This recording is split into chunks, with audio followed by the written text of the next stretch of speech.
Oke, selamat pagi semuanya. Selamat pagi, Pak.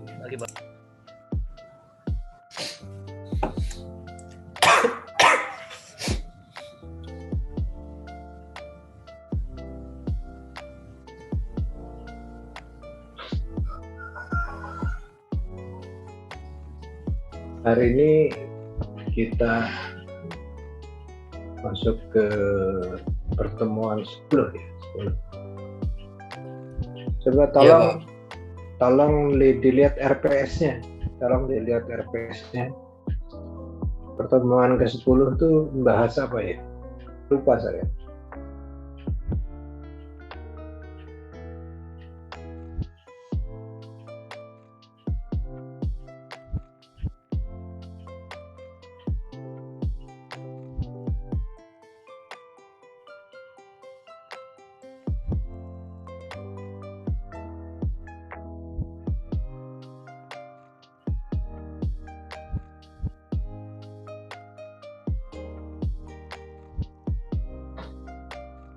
Kita absen dulu ya, sambil ada yang nyari RPS ya.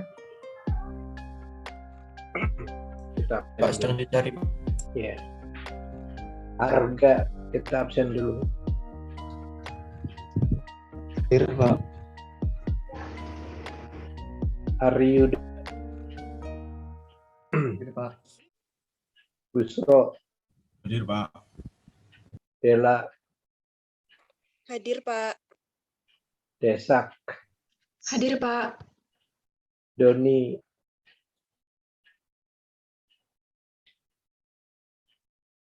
Fahrunisa, Hadir, Pak. Frans, Hadir, Pak. Hani, Hadir, Pak. Ilham, Hadir, Pak. Lastika, Hadir, Pak. Lutfiah, Hadir, Pak. Mei, Taufik, Hadir, Pak. Akbar, Hadir, Pak. Fahrul, Hadir, Pak. Nadifa,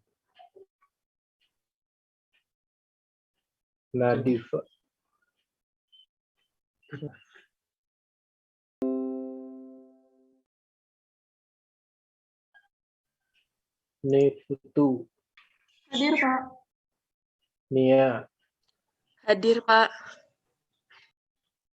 Navendra, Hadir, Pak. Oriza,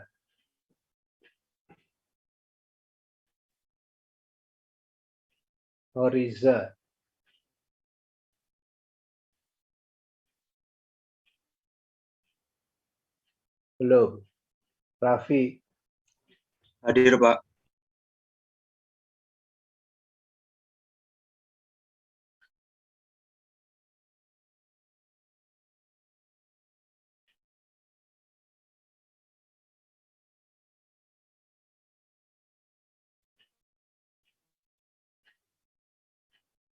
Yogi, Yuma, Hadir, Pak. siapa nih yang ada? Yuma, Hadir, Pak. Oriza, Hadir, Pak. Yogi,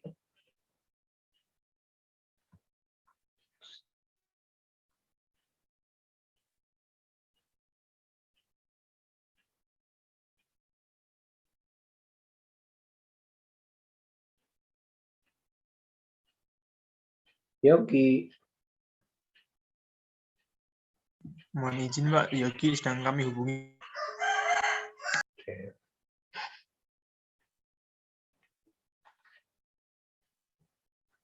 Kalau menurut jadwal itu kita akan bahas aktifat tetap.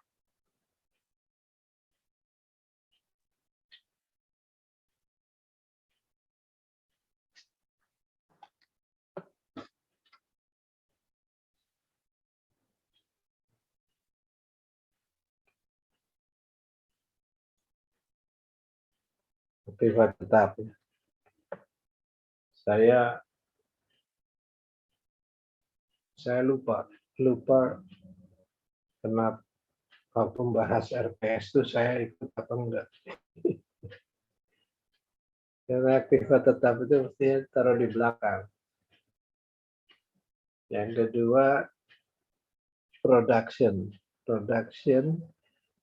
duluan, tapi apa namanya, payroll belakangan.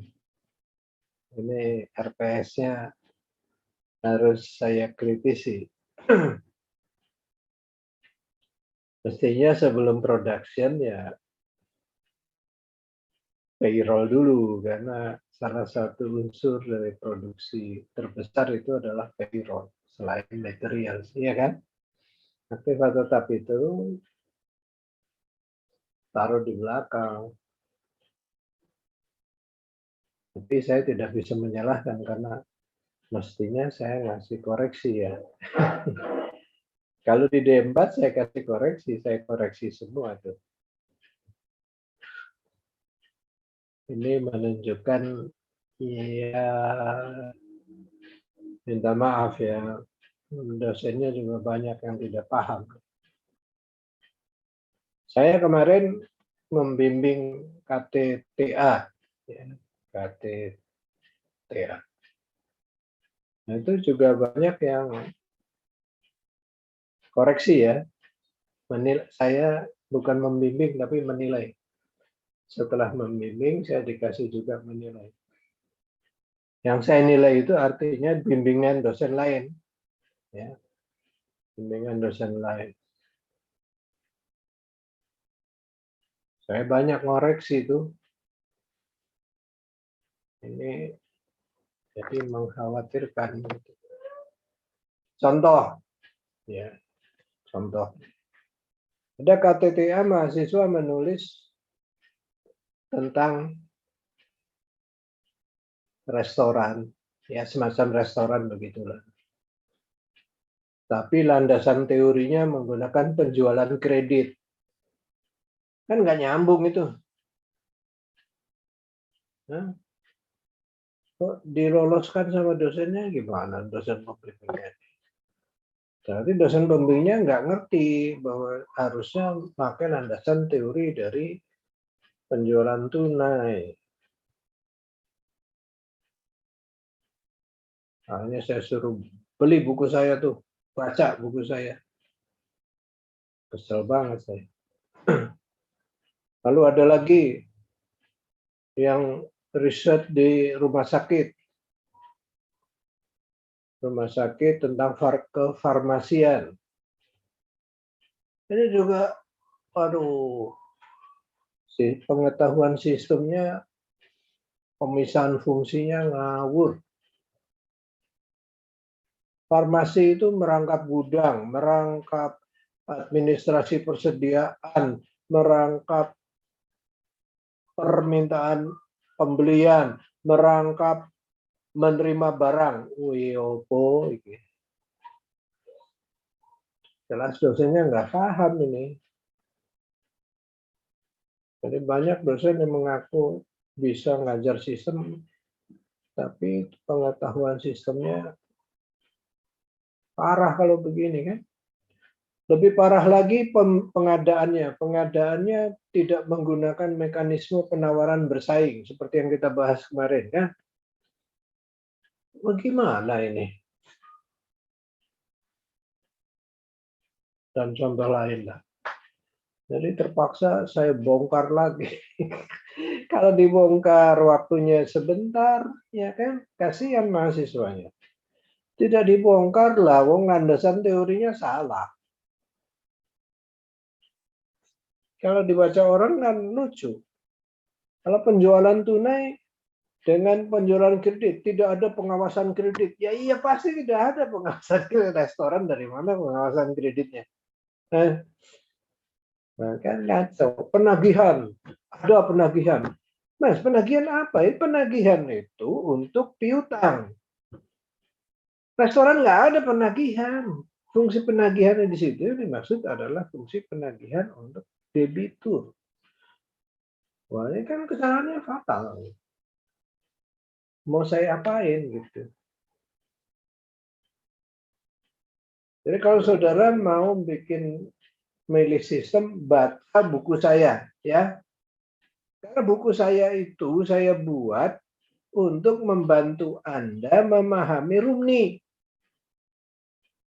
Orang nggak akan ngerti Rumni. Dosennya saya nggak ngerti, gimana sampai bagaimana mahasiswanya ngerti.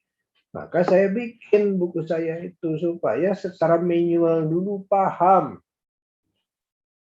apa yang penting di dalam sistem itu. Itu sudah lama saya idam-idamkan tuh. Cuma waktunya baru kemarin-kemarin aja sempat. Karena saya tahu banyak yang ngaco. Nah, seperti ini tadi, aktiva tetap itu taruhnya di belakang. Karena itu service department. Kita belum bicara produksi kan. Sudah bicara service department. Service department itu taruh di belakang. Kalau payroll, orang masih boleh berdebat. Karena ada dua pendapat. Dia sebagai service department, dia sebagai unsur penunjang harga pokok, payroll. Kalau sebagai penunjang harga pokok harus ditaruh sebelum production. Baru setelah payroll, baru production. Gitu kan? Ya. Ada yang sudah ketemu belum RPS-nya? Sudah, Pak. Sudah, Pak. Nah, ini aktiva tetap. Saya ngecek itu takut salah. Aktiva tetap itu service department belakangan nanti. Karena apa? Masuknya kan cuma melalui penyusutan. Ya kan? Penyusutan itu dia tidak langsung. Betul nggak? Payroll justru biaya langsung. Sama seperti apa namanya persediaan. Mestinya persediaan dulu daripada aktiva tetap. Payroll, persediaan, baru production.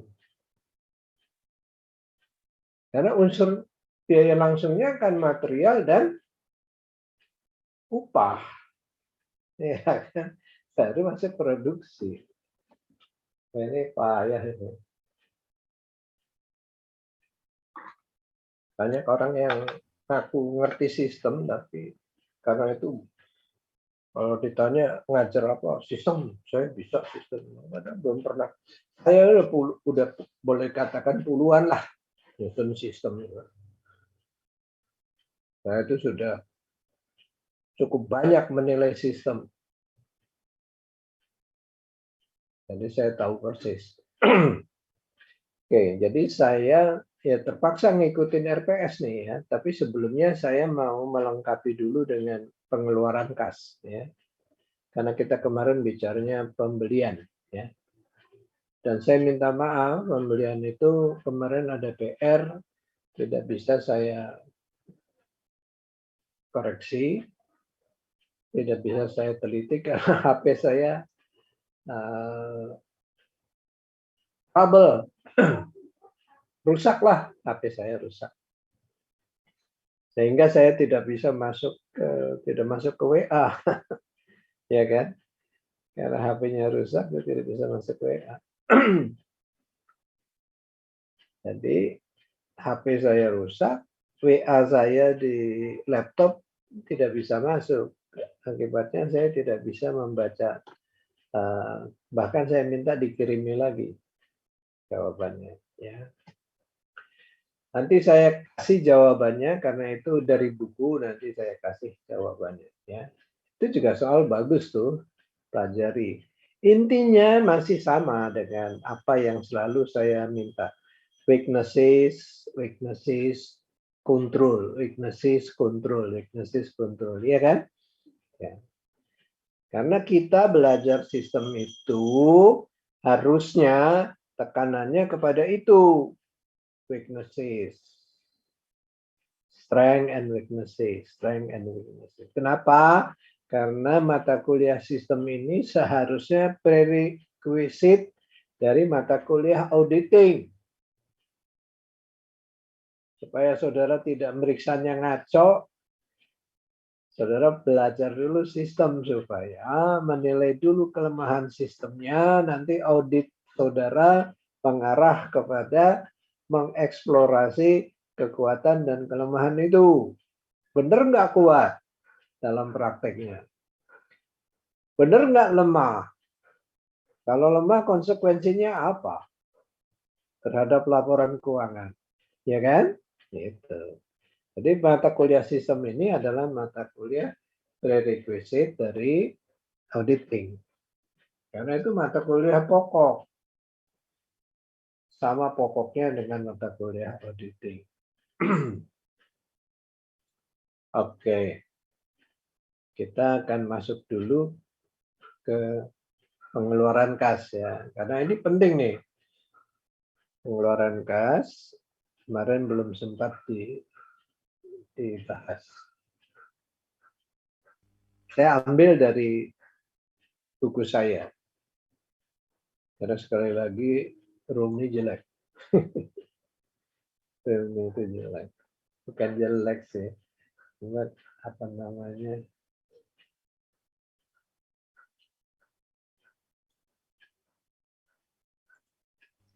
Pak, maaf Pak, izin ya. presensi Pak. Hah? Izin presensi Pak, absen 28. Siapa? Yogi Pak. Kemana aja kamu? Tadi mati lampu Pak, loadingnya lama banget Pak. Alasan terus.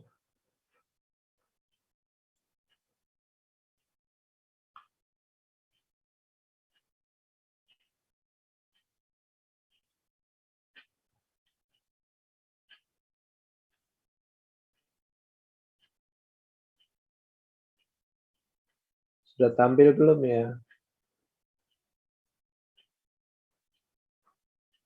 Oke.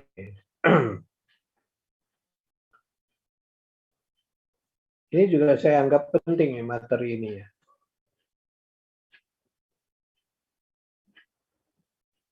Karena menyangkut pengeluaran kas. Kalau penerimaan kasnya baca sendiri, panjang itu ceritanya ya.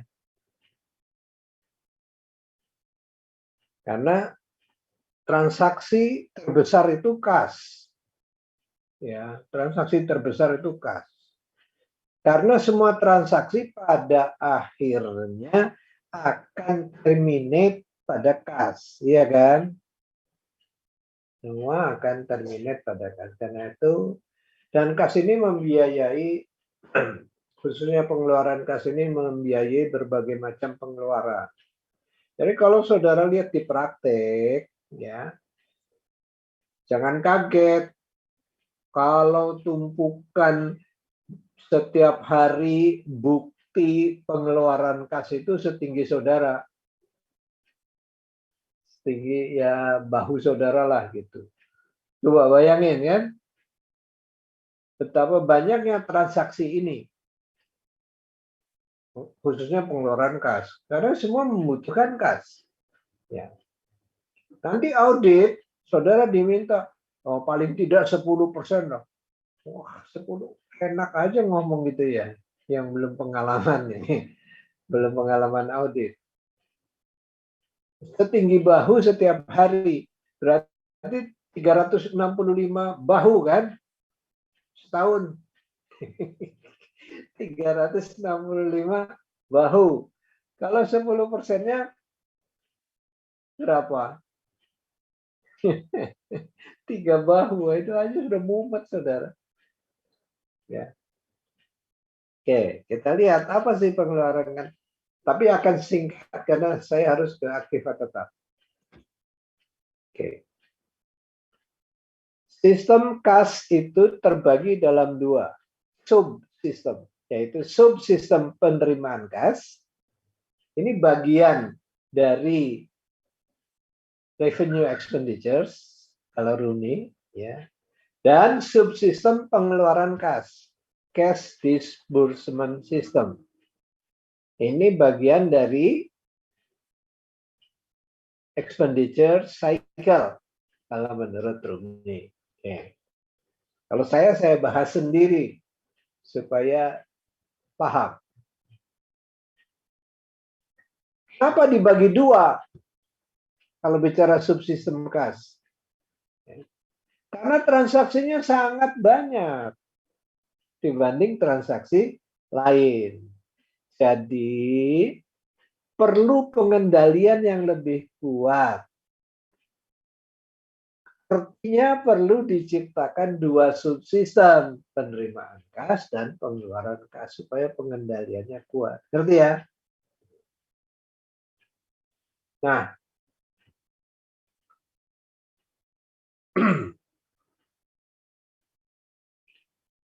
prinsip pengendaliannya.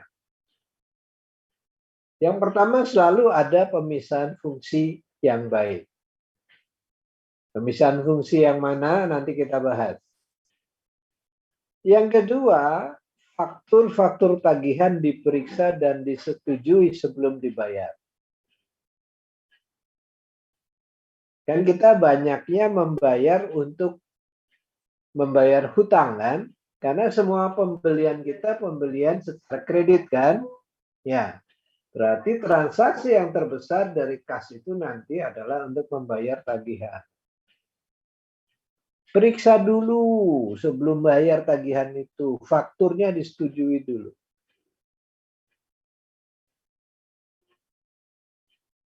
Ya, dan ini nggak aneh kan? Nggak aneh kan? Saudara kalau makan di restoran, saudara dapat bill. Sekarang itu bagus. Pak, tolong diperiksa dulu billnya. Ya kan gitu? Pelayannya ngomong gitu kan? Sekarang itu menjadi praktik yang sehat. Sound business practices. Sound business practices itu apa? Praktek-praktek yang sehat. Itu bukan prinsip, tetapi amat sangat dianjurkan. Kalau prinsip itu wajib. Nah ini seperti pemisahan fungsi, faktur, dan ini wajib nih. Hukumnya wajib. Tapi kalau sound business practices, praktek yang sehat itu bukan wajib, tapi sunnah. Sunnahnya sunnah mu'akadah.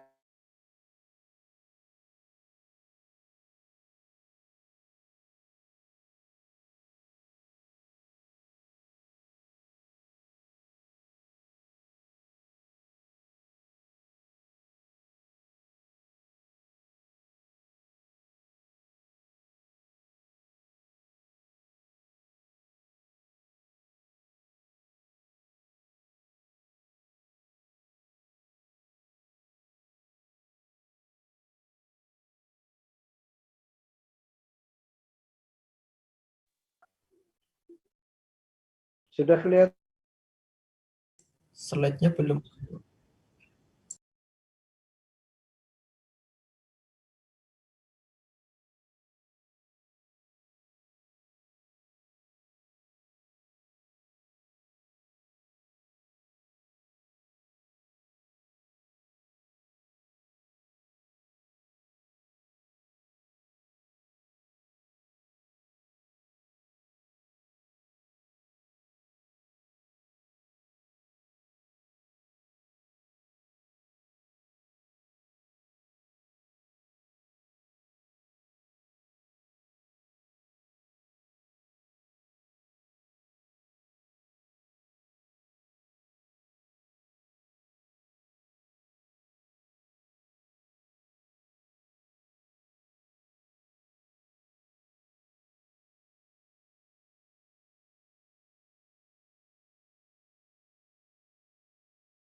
Beginilah teknologi.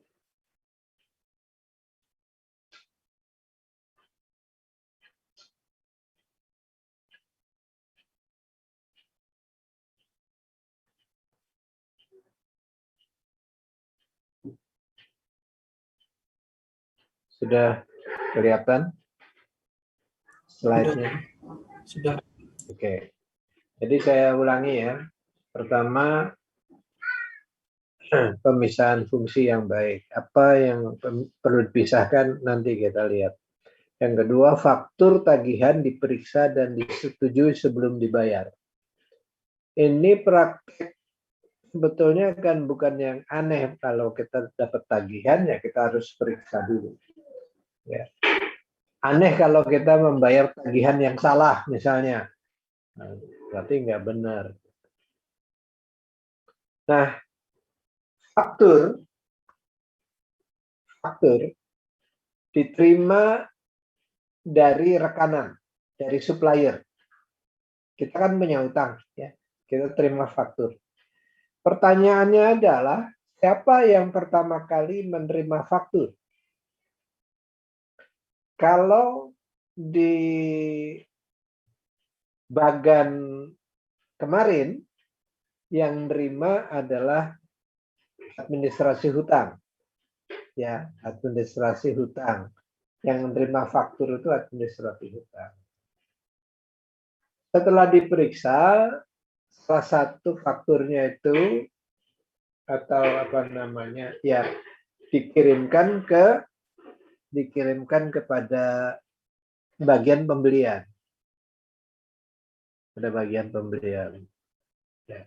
Untuk diperiksa juga oleh bagian pembelian. Maka kalau baca buku yang lain,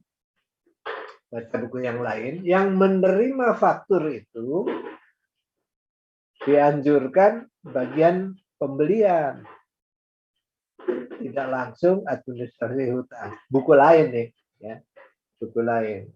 Alasannya apa? Yang tahu benar tidaknya faktur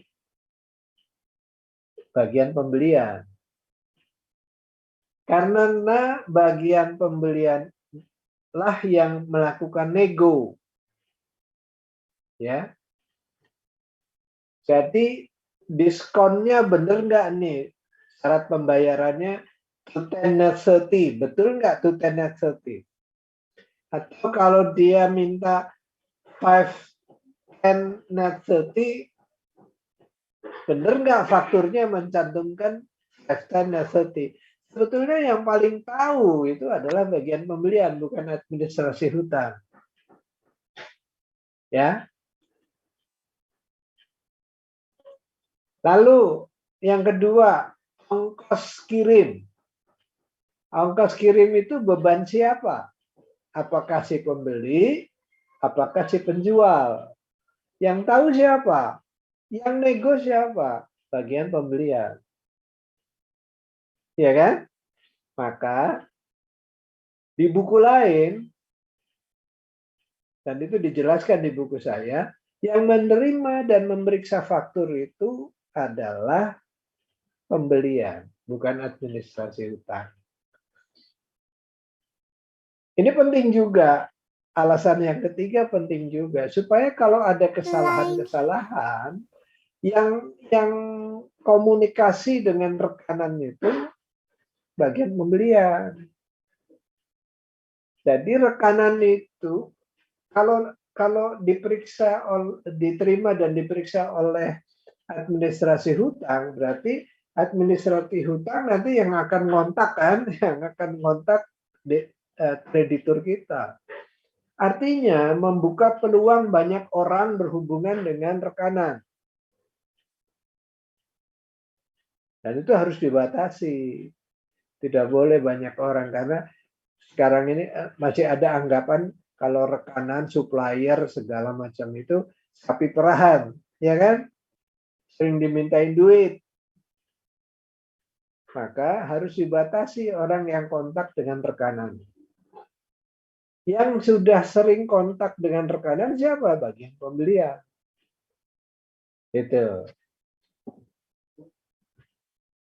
Jadi ada perdebatan siapa yang sebaiknya menerima faktur untuk diperiksa. Apakah administrasi utang langsung atau melalui bagian pembelian dulu. Saya sebetulnya lebih prefer bagian pembelian yang menerima faktur dan melakukan pemeriksaan. Baru diserahkan ke administrasi hutang. Oke. Ada bedanya pemeriksaan yang dilakukan oleh bagian pembelian, purchasing, dengan bagian hutang. Kalau menyangkut syarat-syarat pembelian, apakah 210 sudah cocok di faktur 210? Apakah ongkos angkut beban siapa sudah cocok dalam faktur sesuai dengan negonya? Apakah barangnya sudah diterima di gudang? Faktur kan barangnya harus diterima dulu dong, ya. Oh sudah, receiving record-nya sudah diterima. Ini tanggung jawabnya bagian pembelian. Tapi kalau kebenaran matematis dari faktur, penjumlahan, perkalian, persentase, segala macam, tanggung jawab administrasi hutang. Jadi meriksanya beda-beda. Yang satu memeriksa validitasnya, valid tidak faktur ini. Artinya ada PO-nya, ada receiving report-nya, dan faktur ini sudah sesuai dengan nego, valid untuk dibayar, itu bagian pembelian. Sementara kebenaran matematis, tanggung jawabnya dari administrasi hutang. Oke. Intinya sebelum dibayar, ia harus diperiksa dulu. Yang ketiga, semua faktur dibayar dengan cek. Karena memang tidak ada duit. Tidak ada duit di perusahaan. Semua penerimaan kas kita kan disetor segera ke bank. Ya kan? Seutuhnya. Jadi kita nggak punya duit banyak, kecuali kas kecil. Oke?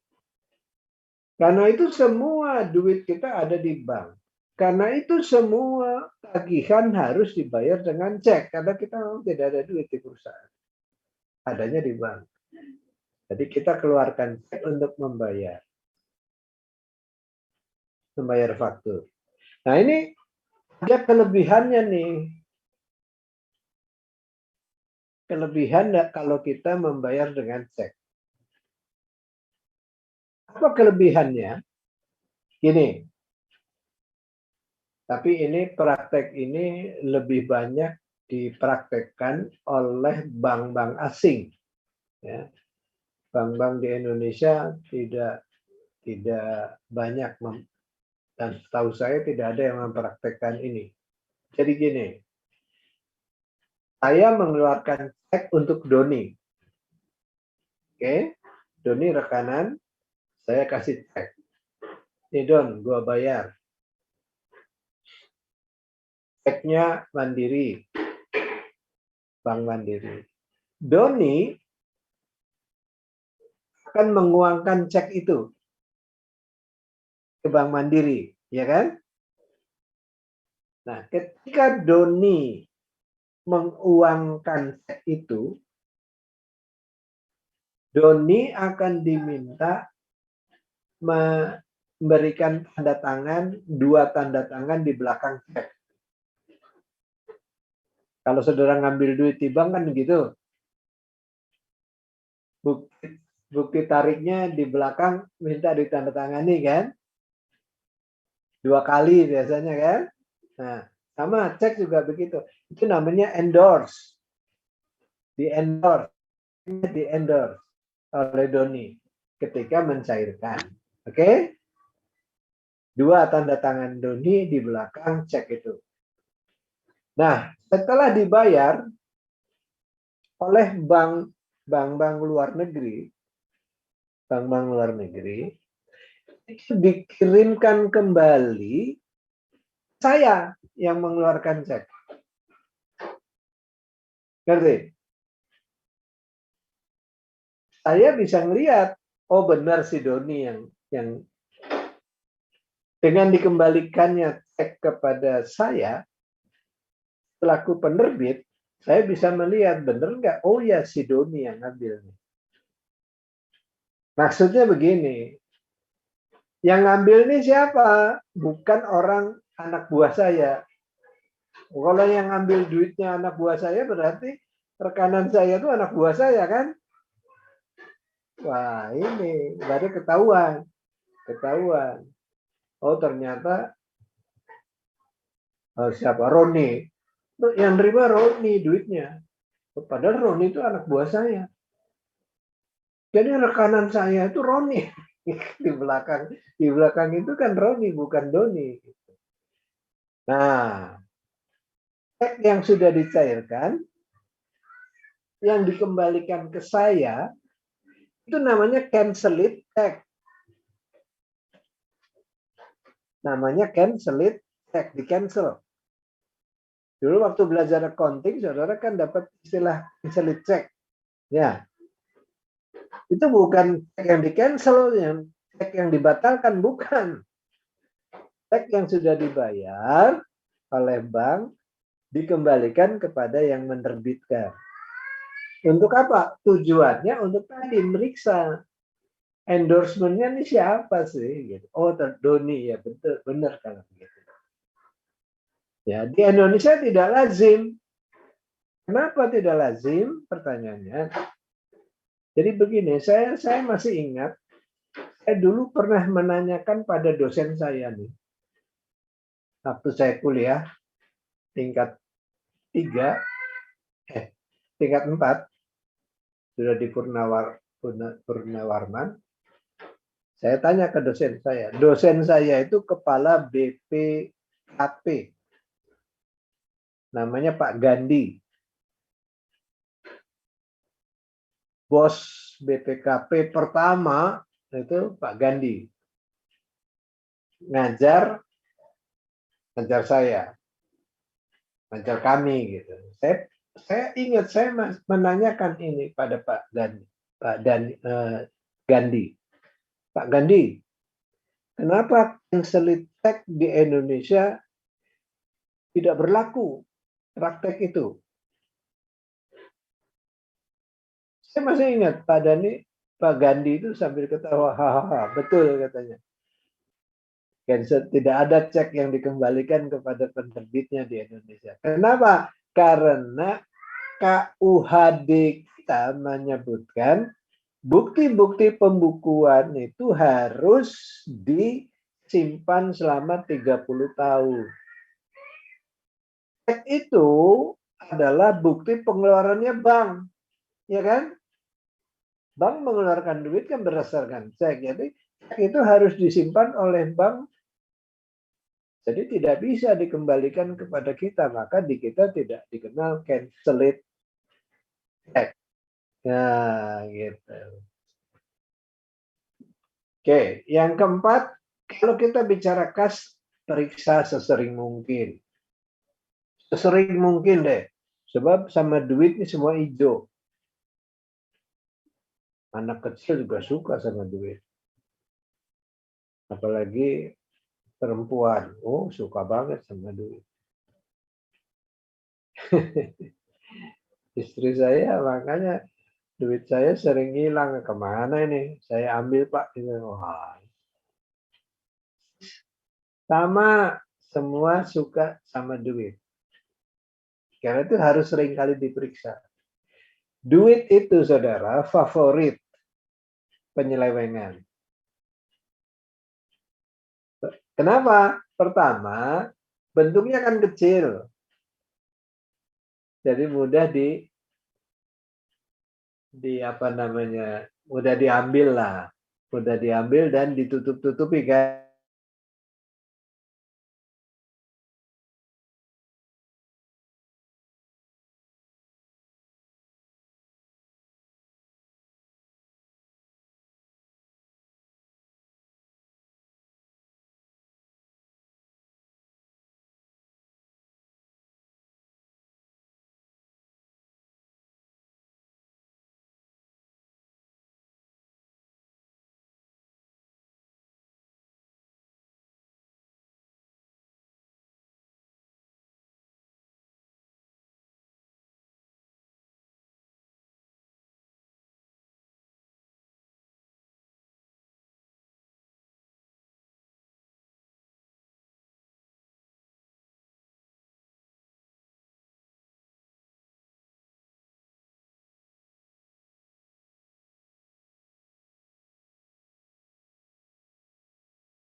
Ada masalah terus ya. Berarti di laptop saya ini bermasalah juga.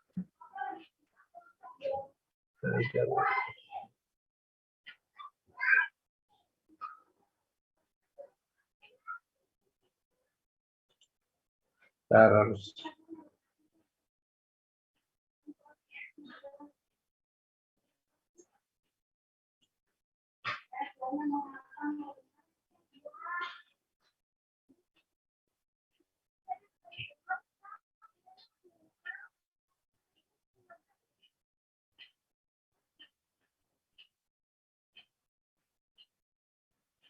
karya.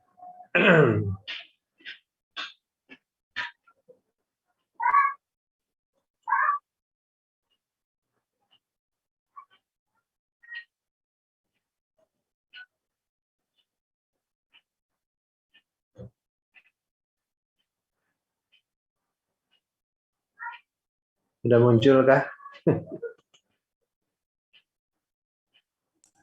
Sudah ya. Oke. Mudah-mudahan nggak masalah lagi nih. Ini yang terakhir itu prinsipnya kas sering diperiksa. Ya. Kenapa? Karena favorit. Ya, tadi sudah dijelaskan. Nggak laki, nggak perempuan, nggak tua, nggak muda. Ya, mau demen sama duit.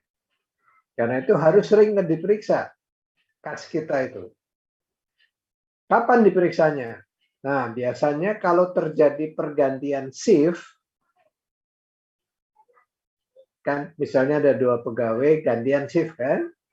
Nah, setiap pergantian shift itu harus diperiksa. Tujuannya apa?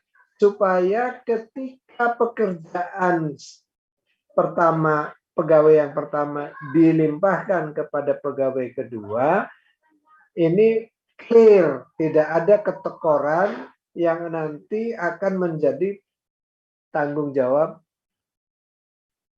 pegawai yang menggantikan, kasir yang menggantikan. Padahal yang membuat ketekoran, kasir yang digantikan. Kan gitu ya.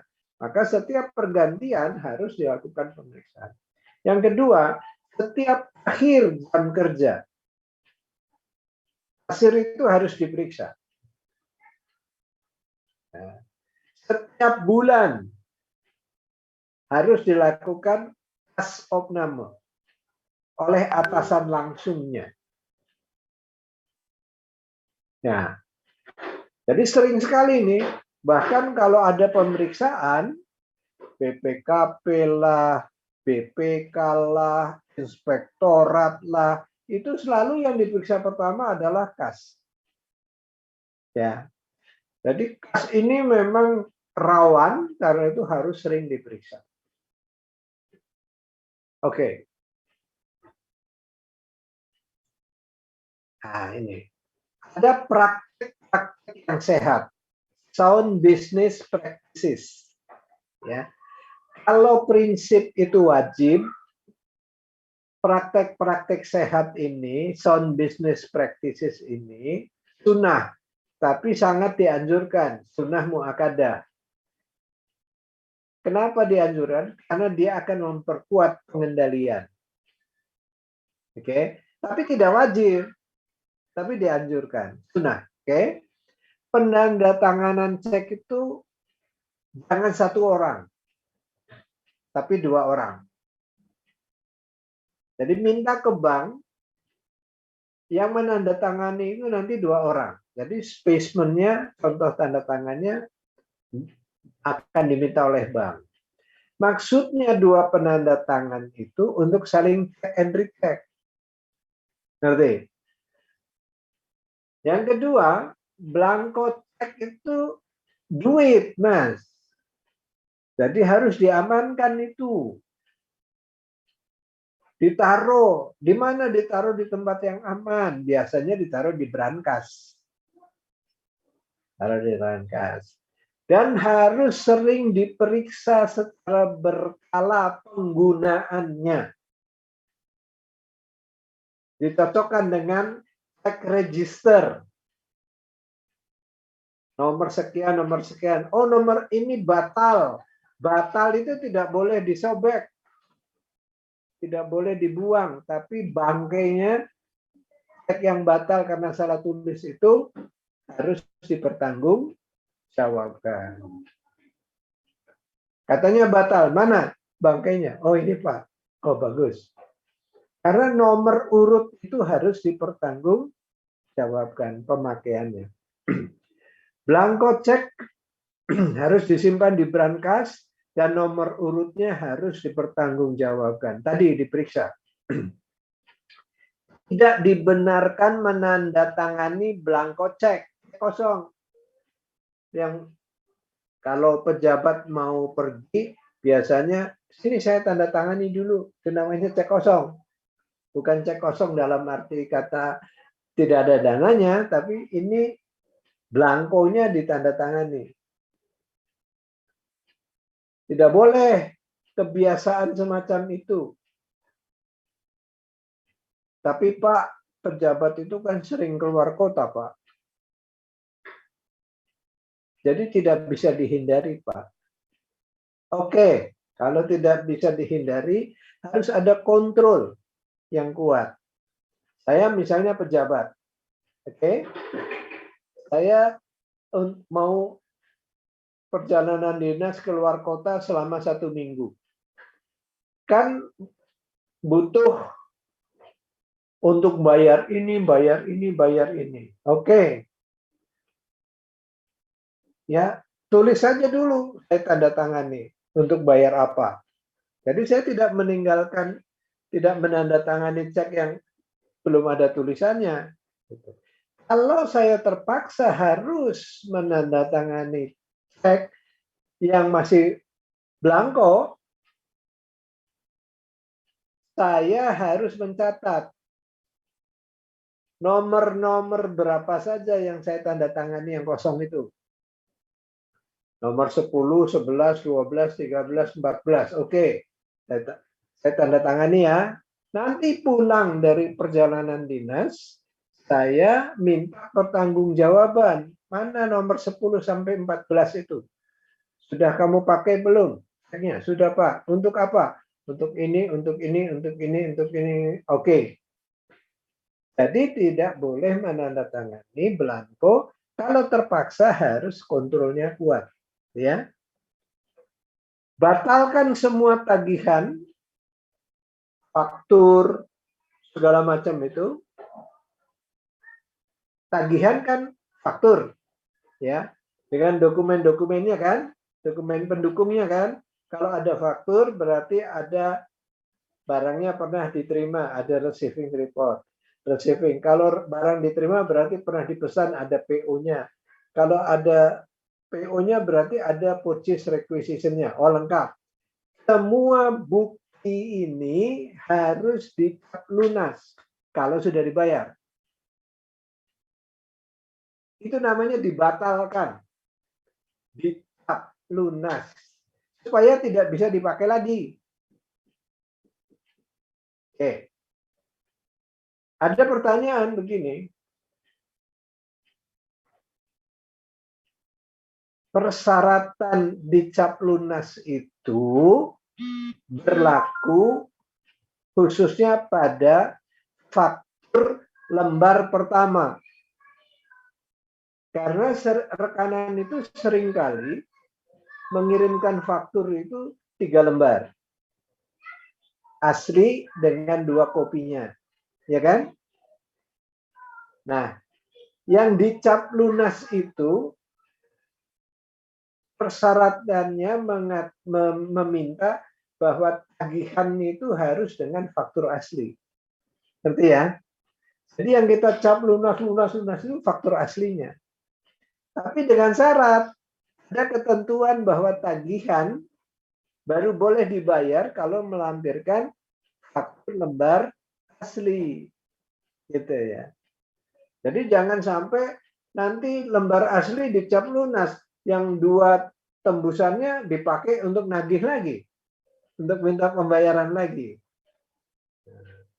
Ngerti ya? Maka harus ada ketentuan yang boleh dibayar adalah faktur lembar asli. Oke. Penerima tanda, kalau kita mau mengeluarkan duit, mengeluarkan cek, harus ditandatangani dulu buktinya. Nih buktinya. Penerimaan pembayarannya, tanda tangani dulu. Baru ceknya dikasihkan. Gitu. Ya. Ini praktek yang sehat nih. Kalau saudara bayar tol, dulu sebelum kita pakai e-money, ya, kan kita bayar tunai, ya.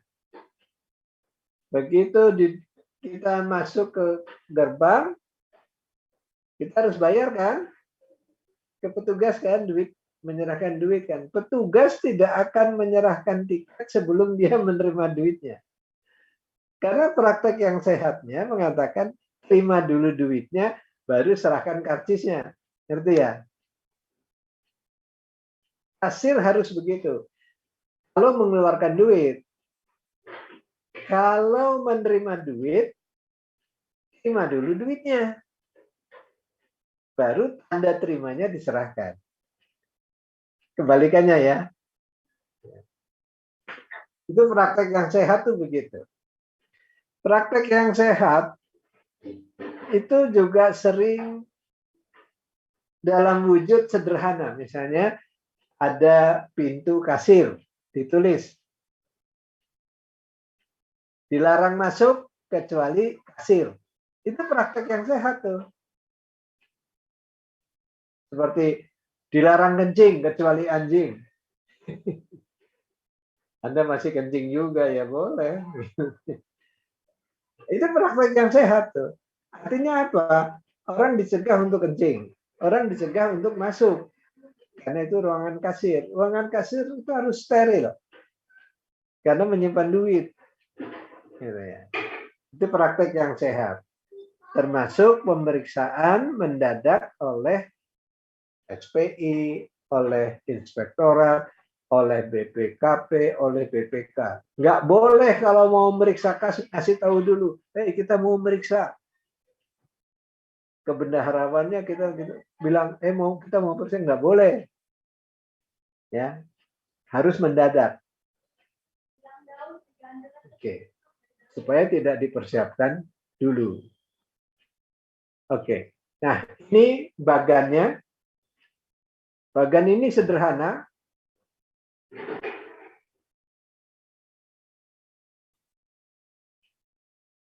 Tapi bagus.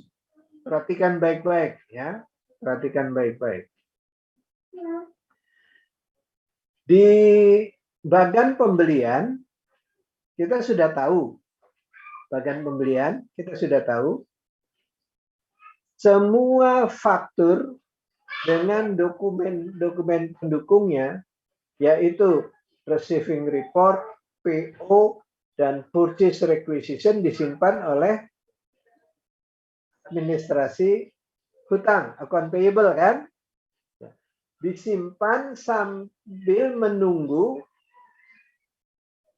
tanggal jatuh temponya. Biasanya to 10 net 30, berarti 30 hari kemudian kan?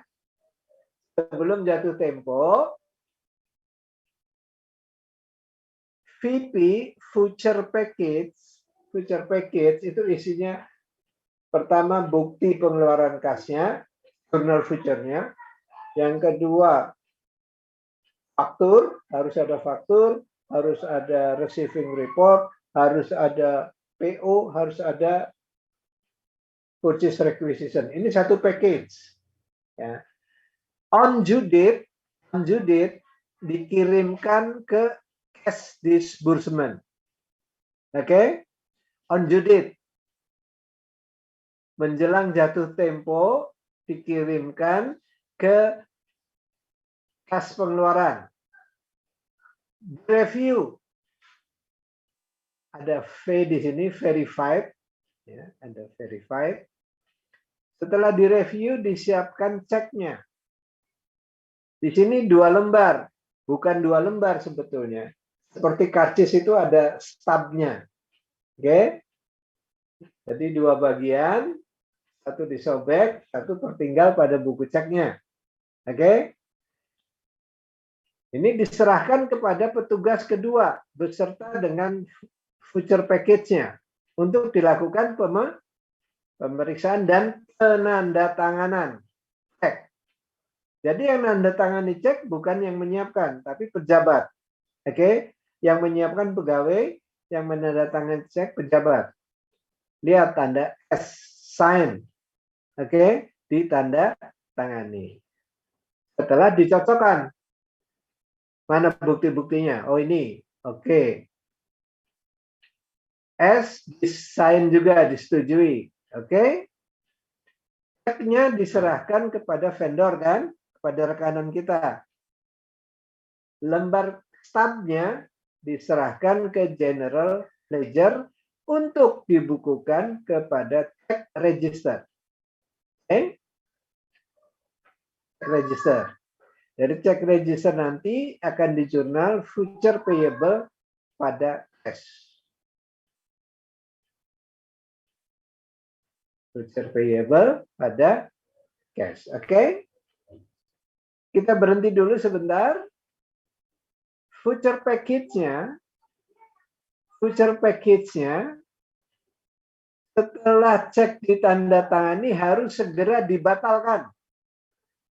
Dicap lunas. Di sini disebut perforate. Tidak dicap lunas, tapi ambil dipelobangi. Bread. Pelobang itu, Anda tahu pelobang? Namanya perforator. Pelobang, namanya perforator. Ambil semua dokumen di perforator.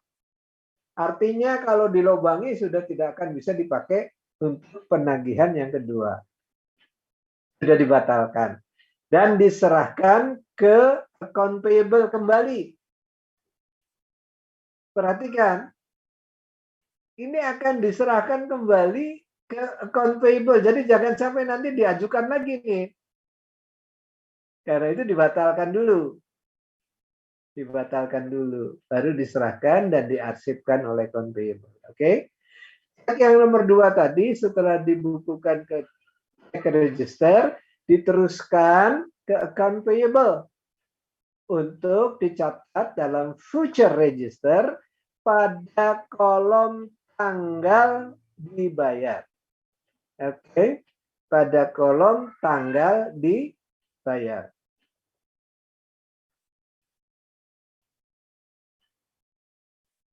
Dan nomor ceknya. Masih ingat kan future register yang kemarin itu ada kolom tanggal dan nomor cek yang masih kosong karena masih hutang kan? Setelah dibayar, sekarang kan dibayar nih. Baru tanggalnya diisi dan nomor ceknya diisi. Artinya sudah dibayar. Yang menarik di sini check register itu sebagai buku harian karena di jurnal. Ya, karena di jurnal. Future payable pada cash. Ya. Sederhana nih, sederhana. Bagan ini sederhana, tapi kontrolnya bagus. Pertama yang membayar tagihan itu adalah bagian keuangan. Bagian keuangan melakukan pemeriksaan dan menyiapkan cek. Yang menyiapkan cek tidak menandatangani cek. Oke, setelah ditandatangani cek future package dibatalkan dengan diperforator atau dicap lunas. Ya, ini praktek sehat. Nah, baru dicek stubnya dicatat pada cash register dan dicatat juga pada future register. Ini begini prakteknya di perusahaan, ya. Di perusahaan begini prakteknya. Oke. Sudah cukup jelas ya? Oke. Saya singkat aja karena saya harus masuk ke aktiva tetap. Oke? Saya akan masuk ke aktiva tetap.